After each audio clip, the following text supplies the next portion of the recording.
Bosasa will score R415 million from the state this year.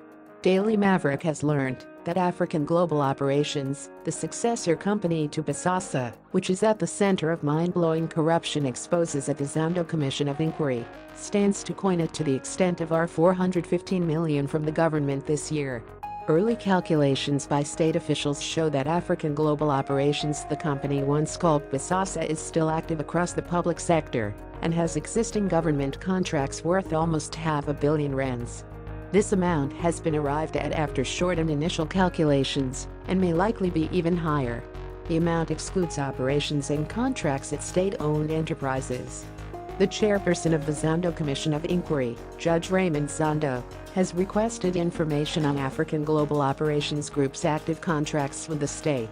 Testimony and evidence before the inquiry as well as media reports have shown that a former president, 2 sitting cabinet ministers, an MP, 2 senior officials of the National Prosecuting Authority, numerous correctional services officials as well as staff of the airports company South Africa AXA have allegedly received gratuities and favors from the company. Allegations after 3 weeks of exposes have revealed that Bosasa and its successor companies have allegedly paid off former President Jacob Zuma and his sidekick Dudu Mine and a sitting cabinet minister, Nomvula Mokoena. In addition, allegations have suggested the company has allegedly favored another cabinet minister, Mineral Resources Minister Guy Mantish, with security installations at 3 of his properties. MP Vincent Smith allegedly also benefited from security installed at his home and from payoffs which he has called loans. Former Bosasa Chief Operations Officer Angelo Agrizzi also alleged in his marathon testimony that lasted more than 2 weeks that payments had been made to National Prosecuting Authority and PA officials Mkobo Jiva and Lawrence Mwebi, who have both denied the allegations. Despite this, the company continues to operate across the economy, largely in the public sector, as figures obtained by Daily Maverick show.